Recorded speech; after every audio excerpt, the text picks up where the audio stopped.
بسم اللہ الرحمن الرحیم، السلام علیکم۔ میری کہانی کا اگلا ایپیسوڈ، پچھلے ایپیسوڈ میں ہم نے ڈسکس کیا تھا جی آر شاہد صاحب کے ساتھ میری ملاقات ہوئی تو انگلش اسپوکن کو سیکھنے کے حوالے سے میں ان کے ساتھ ہی پھر جی ٹین میں شفٹ ہو گیا، اور جی ٹین میں ہم دونوں روم میٹ کے طور پہ رہے، بلکہ ہمارے ساتھ تیسرے ساتھی جو ہمارے چودھری امجد صاحب تھے، تو وہاں پہ کافی یہ موقع میسر رہا کہ ہم جو بھی آپس میں گفتگو کرتے تو وہ کوشش یہی ہوتی کہ انگلش میں ہی ہو، کیونکہ جب آپ کوئی اور لینگویج سیکھ رہے ہوتے ہیں تو ہمارے لیے مسئلہ یہ ہوتا ہے کہ ہم سوچتے پہلے اپنی زبان میں ہیں، پھر اس کو ٹرانسلیٹ کرتے ہیں اور پھر ہم بولتے ہیں۔ جب آپ اس لینگویج میں سوچنا شروع کریں گے تو آپ کی اسپوکن جو ہے وہ بہتر ہوتی چلی جائے گی اور آپ کو آسان رہے گی۔ تقریباً 2 ماہ کے قریب یہ پریکٹس ہماری جاری رہی، اور اسی دوران مجھے انٹرویو کی کال آئی اور پھر میرا انٹرویو ہوا، اور انٹرویو دینے کے بعد میں اپنا سارا سامان اٹھا کے واپس اپنے گھر سمندری پہنچ گیا، کیونکہ اب مزید وہاں پہ رہنا میرا بنتا نہیں تھا، نہ کوئی میرا کوئی وہاں پہ کوئی کام تھا۔ تو میں نے یہ سوچا کہ اگر جاب ہونی ہوئی تو پھر جوائن کر لیں گے، ادروائز پھر اپنا جو کاروبار ہے لکڑی کا ہے اپنے والد صاحب کے ساتھ پھر ہم اس کو ہی کنٹینیو کریں۔ چند دن کے بعد میں نے اپنے جو میرے کولیگ تھے ان سے رابطہ کیا اور ان سے پوچھا کہ کیا صورتحال ہے انٹرویو کے حوالے سے، تو انہوں نے مجھے کہا کہ آپ کل اسلام آباد آ جائیں۔ تو نیکسٹ ڈے میں اسلام آباد پہنچا ہوں، اور میں اپنی طرف سے تو 1-2 دن کے لیے گیا تھا اور اپنا ایک سوٹ اٹھایا اور چلا گیا۔ جب وہاں پہنچا تو مجھے جوائننگ کے لیے کہا گیا، اور بس فوری طور پہ وہیں پہ جوائننگ ہوئی، اور 1 ہفتہ میں اسلام آباد میں پھر رہا، اور وہیں پہ میری کچھ ٹریننگ کی گئی کہ کس حوالے سے ہمارا کام کیا ہے، ہمارے ڈپارٹمنٹ میں کیا کچھ ہوتا ہے اور کیا کیا رسپانسبلٹیز ہیں۔ پھر 1 ہفتہ میں وہیں سے لاہور گیا، اور لاہور میں جو ہمارا ریجن اس وقت تھا سینٹر 1،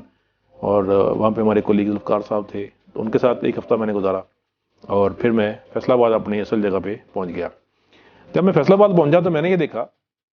کہ وہاں پہ جو صورتحال تھی کہ 80-85 کے قریب گاڑیاں تھیں جو ہم نے مختلف وینڈر سے ہائر کی ہوئی تھیں، اور وہ انجینئرنگ ڈپارٹمنٹ اس کو یوز کرتا تھا۔ انجینئرنگ کے مختلف شعبے تھے، اس میں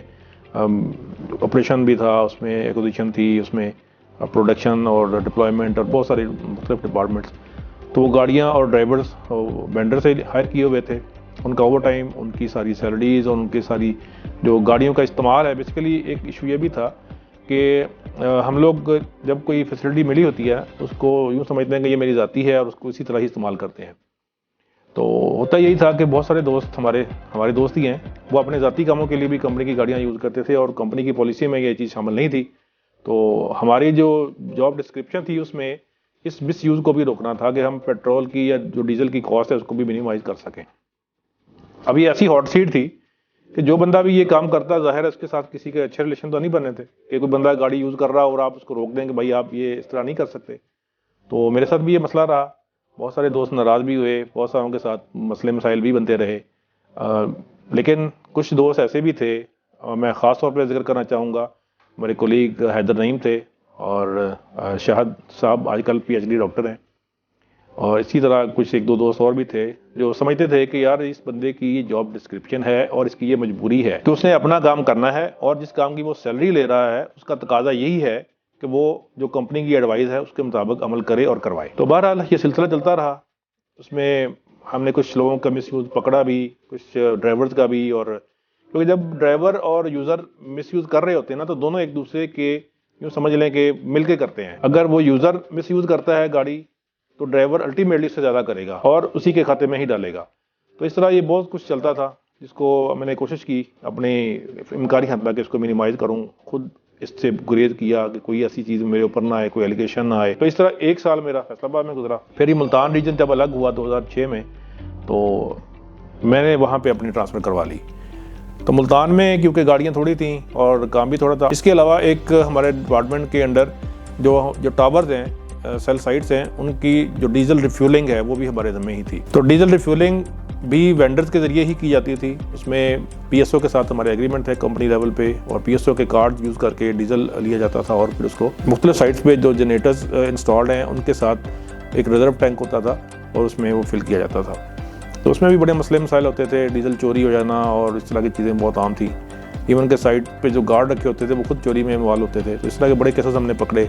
اور سیکیورٹی کے ساتھ ہمارا کافی زیادہ کوآرڈینیشن رہا۔ اچھا، یہ جاب جو ہماری تھی یہ بڑی ٹف جاب تھی، اس حوالے سے ٹف تھی کہ اس میں آپ 24 آور آن لائن ہوتے تھے، اس میں رات کو بھی فل والیوم کر کے فون چلانے پڑا ہوتا تھا، اور ایون کہ میں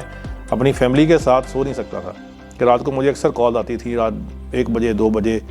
اور کوئی نہ کوئی ایسی ایمرجنسی، کوئی نہ کوئی کسی سائٹ پہ ڈیزل ختم ہو گیا ہے، وہ سائٹ ڈاؤن ہے اور وہاں پہ سگنل نہیں آ رہا ہے، فوری اس وینڈر کو کال کریں، اس کے ساتھ کوآرڈینیٹ کریں. اس طریقے سے گاڑیاں کوئی باہر نکلی ہوتی تھی رات کو، کسی گاڑی میں خرابی ہو گئی ہے تو اس کو ایڈریس کرنا، اس کی جگہ کو اور بندہ بھیجیں یا اس کو کسی طریقے سے واپس لائیں. تو اس طرح کے مسئلے مسائل کافی رہے. تو 4 سال میں نے اس ڈپارٹمنٹ میں جاب کی اور کافی یہ کہ سمجھ لے کہ آن کال والا ہی حساب تھا. ایون یہ کہ میں کسی ایسی جگہ جانے سے گریز کرتا تھا جہاں پہ موبائل کے سگنل نہیں ہوتے، کہ کوئی پتہ نہیں کہ پیچھے کوئی ایمرجنسی آ جائے اور جو میں پورے ریجن کا ذمہ دار ہوں تو مجھ پہ کوئی بات نہ آئے. تو یوں سمجھ لیں کہ سماجی لحاظ سے ایک طرح سے ہم لوگوں سے کٹے ہوئے تھے. ہمارا سوشل انٹریکشن بہت کم تھا کیونکہ کام کا اتنا برڈن ہوتا تھا کہ اسی میں ہی سارا دن اور رات گزر جاتی تھی. تو ایون کہ ویکینڈ پہ بھی بعض دفعہ ہمیں کام کرنا پڑتا تھا، آفس بیٹھ کے یا گھر بیٹھ کے. سن 2008 کے اگست تک میں بیچلر لائف ہی گزاری، میں نے وہیں پہ اپنے ہاسٹل میں رہا. اس کے بعد میں نے اپنی فیملی شفٹ کی اور بچے بھی ملتان آ گئے. تو ملتان میں میرے والد صاحب اس وقت سمندری میں ہی تھے، تو میں 15-20 دن کے بعد ان کو لے جاتا اور وہ 2-4-5 دن میرے پاس رہتے، پھر میں ان کو چھوڑ کے آتا واپس. تو فروری 2009 میں ان کو لے کے آیا اور ملتان گھر پہ ان کی اچانک طبیعت خراب ہوئی تو ہم ان کو ہاسپٹل لے کے گئے. اور وہاں پہ جو پتہ چلا کہ ہارٹ کا ایشو ہے کچھ، اس کے ساتھ کڈنیز کا پرابلم بھی ڈائگنوز ہوا اور تقریباً 10-12 دن ہاسپٹل رہے اور کافی زیادہ طبیعت خراب رہی. تو میرا چھوٹا بھائی سمندری سے آیا ہوا تھا ان کی عیادت کے لیے، تو ہم دونوں کو انہوں نے بلایا ہاسپٹل میں اپنے بیڈ کے قریب بٹھا کے اس طرح نصیحتیں کیں، بلکہ وصیتیں کیں جس طرح ایک بندہ آخری وقت پہ نصیحتیں کرتا ہے. اور انہوں نے یہی کہا کہ آپس میں اکٹھے رہنا، لڑائی جھگڑا مت کرنا، اور میرا وقت مجھے لگتا ہے قریب ہے. تو بہرحال ایک وہ جذباتی کیفیت تھی. تو ان کی طبیعت کچھ بہرحال اگلے دن بہتر ہوئی، بلکہ ایک دن یوں ہوا کہ میں انہیں ہاسپٹل چھوڑ کے، اور میری سسٹر بھی آئی ہوئی تھی تو ان کے پاس ہی تھی، میں اپنے ادھر ملتان میں گھر جا رہا تھا تو مجھے سسٹر کی کال آئی کہ ابا جی کی طبیعت زیادہ خراب ہو گئی ہے، آپ واپس آئیں. تو میں جب ہاسپٹل واپس آیا تو میں نے یہ دیکھا کہ وہ اس طرح جیسے کوئی نیم بے ہوشی میں تھے اور اونچی آواز میں کلمہ پڑھ رہے تھے، اور بار بار وہ کلمہ اور بلند آواز سے وہ پڑھ رہے تھے. تو کچھ دیر کے بعد جب طبیعت ان کی بحال ہوئی تو انہوں نے یہ کہا کہ میں نے ابھی جو دیکھ کے آیا ہوں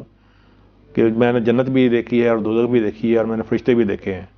اور مجھے یہ کہا گیا کہ ابھی اس کا وقت نہیں آیا تو اس کو واپس بھیج دو.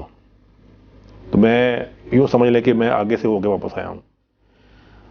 تو ان کی طبیعت بہرحال پھر اس طرح ہی رہی کچھ دن. پھر بار بار وہ مجھے یہی کہتے رہے کہ مجھے اس صورتحال میں یہاں سے سمندری پہنچا دو، میں یہاں پہ نہیں رہنا چاہتا. تو ہم نے ہاسپٹل والوں سے بات کی اور ان کو ڈسچارج کروایا اور وہاں سے انہیں سمندری شفٹ کیا، اور پھر 13 مارچ 2009 کو ان کا انتقال ہوا. تو ابا کی وفات کے بعد یہ احساس ہوا کہ والد کا سایہ جو ہے وہ کیا ہوتا ہے، سایہ وہ کس کو کہتے ہیں. یوں لگتا ہے جیسے بندہ کہیں کڑی دھوپ میں کھڑا ہو اور کوئی بھی اوپر سائبان نہیں ہے، کس سے بات کریں، کس سے اپنی دکھ کا اظہار کریں، کس کے ساتھ شیئر کریں. ایک بہت بڑی بلیسنگ ہے. جن دوستوں کے والدین زندہ ہیں اس کو نعمت سمجھیں اور اس کی قدر کریں. اس کے بعد کیا ہوا وہ ہم انشاءاللہ اگلے ایپیسوڈ میں ڈسکس کریں گے. بہت شکریہ.